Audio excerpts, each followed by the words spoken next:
Buenas tardes para todos, me encuentro con ustedes en este espacio nuevamente para compartir conocimientos.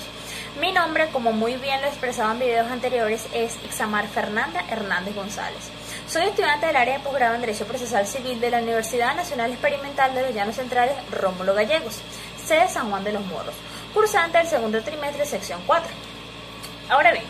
una vez entrando en materia en el día de hoy, muy particularmente, les estaré socializando con respecto a un tema tan fundamental en el derecho como lo es la medida cautelar,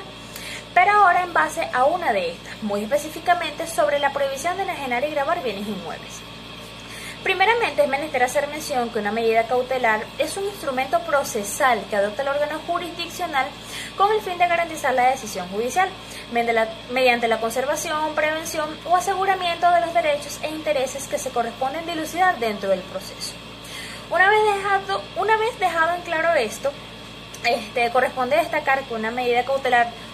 o que la medida cautelar de prohibición de enajenar y gravar bienes inmuebles en el proceso civil venezolano es una de las medidas típicas a que se contrae el artículo 588 del Código de Procedimiento Civil en su ordinal 3, cuya práctica se regula en los artículos comprendidos del 589 al 590 y el 600 del precitado texto legal.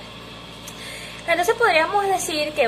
ella es una medida preventiva típica, por lo cual ella priva al demandado de la facultad de disponer de un bien inmueble, sin restringir su uso y disfrute, para asegurar la eventual ejecución del fallo, anticipando el resultado del juicio,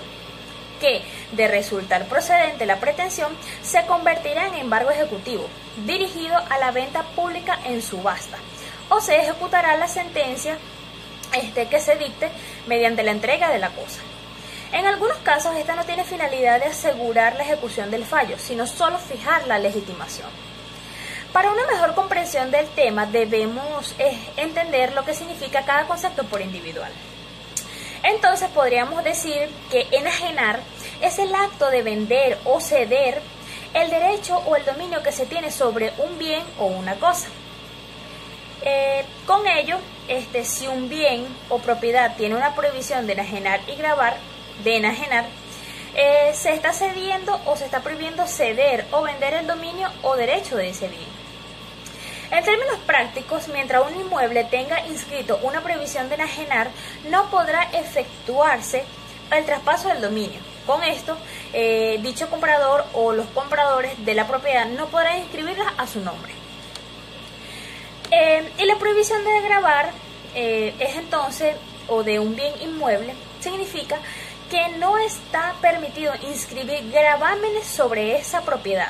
Los gravámenes son cargas u obligaciones impuestas sobre un bien mueble o inmueble con el fin de garantizar una obligación y se inscriben por medio de la escritura pública. Siguiendo con el mismo orden de ideas, nos encontramos con los requisitos de procedencia para que pueda fijarse la prohibición de enajenar y gravar. En el primer caso o el primer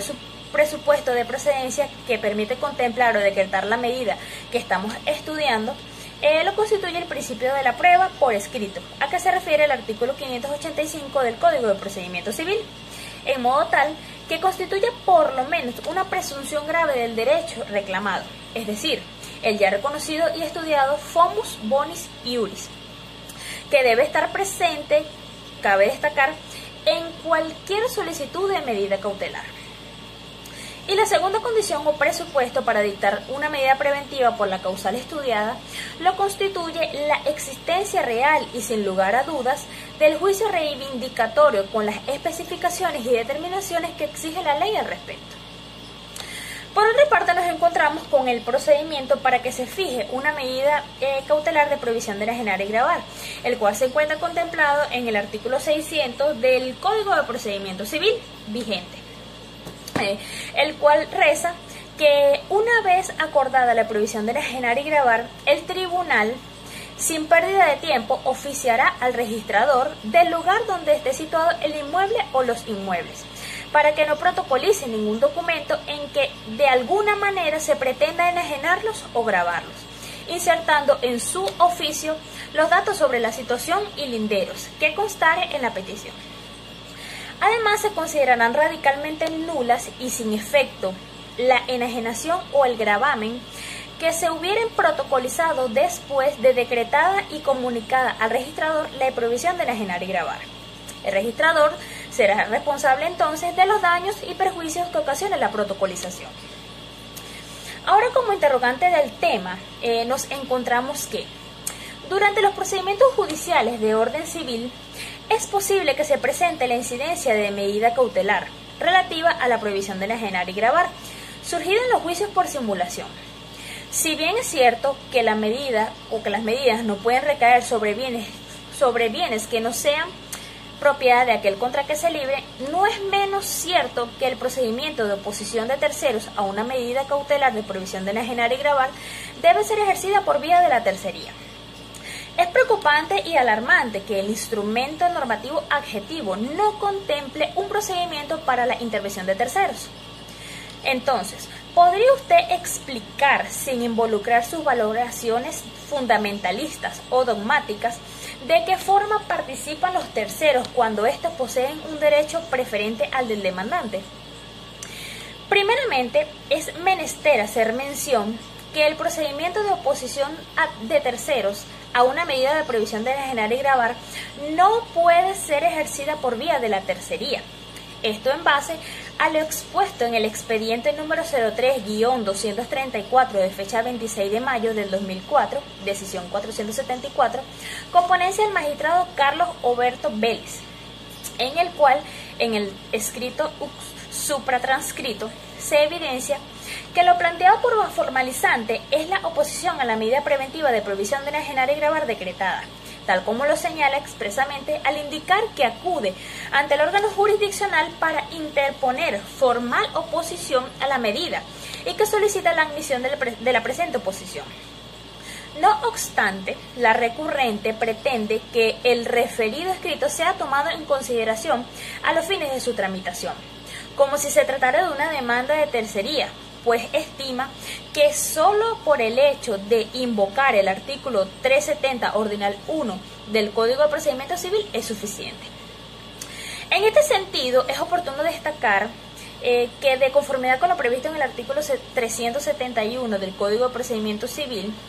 la intervención voluntaria de terceros a que se refiere el ordinal 1 del artículo 370 e iusden se realizará mediante demanda de tercería dirigida contra las partes contendientes, lo cual no se evidencia de la transcripción realizada del prenombrado escrito, pues se limitó a oponerse a la medida decretada como se indicó anteriormente. Considera además oportuna la Sala citar la doctrina patria expuesta por el autor Rengel Rubens Arístides en su obra Tratado de Derecho Internacional Civil, tomo 3, Caracas 2001, páginas 161 y 162, el cual expresa: no debe confundirse jamás ni nunca la forma de la tercería mediante demanda autónoma con la forma de oposición a medidas preventivas o ejecutivas,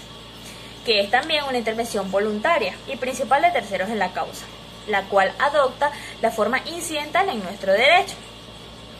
Cabe destacar en general que el incidente es un litigio accesorio que se suscita con ocasión de un juicio entre las mismas partes, normalmente sobre una circunstancia de orden procesal y que se decide mediante una sentencia interlocutoria en el mismo proceso. Por razones de simplicidad y economía, en algunos casos, como el de la oposición al embargo, la ley adopta para la intervención del tercero la forma incidental, sin que por ello la actividad del tercero pierda la naturaleza y los efectos de la intervención en la causa. Pero este no es el caso de la tercería en sentido estricto, de la cual estamos tratando, pues la propia ley establece expresamente que se hará valer mediante demanda de tercería dirigida contra las partes contendientes, lo que ratifica además el procedimiento que la ley adopta, las cuales está comprendido entre los artículos 371 al 376 del Código de Procedimiento Civil. Por tanto, de acuerdo con lo denunciado por la formalizante y lo expresado por ella en el referido escrito de oposición a la medida, mal puede considerarse que el tratado o que el trámite dado por los jueces a instancia a la referida oposición fue incorrecto, toda vez que no se trata de una demanda de tercería de la prevista en el artículo 370, ordinal 1 del Código de Procedimiento Civil. Aunado a ello, dicho artículo, en su ordinal 1, establece que los terceros podrán intervenir o ser llamados a la causa pendiente, entre otras personas, cuando el tercero pretenda tener un derecho preferente al del demandante o concurrir con éste en el derecho alegado,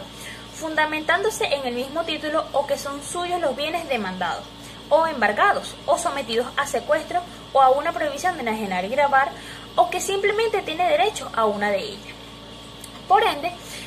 una persona es tercero en la relación en un proceso cuando no es ni demandante ni demandado. Sin embargo, este puede ser introducido en la instancia por vía de la intervención. Lo que quiere decir con ello es que el tercero siempre tendrá una causa que sea justificada dentro del proceso. Por ende, su intervención siempre estará dirigida, así no sea demandante ni demandado, al caso en concreto. Bueno, muchas gracias. Esto ha sido todo por el día de hoy. Espero en Dios podamos vernos en otros videos para seguir abordando dicho tema. Dios les bendiga grandemente.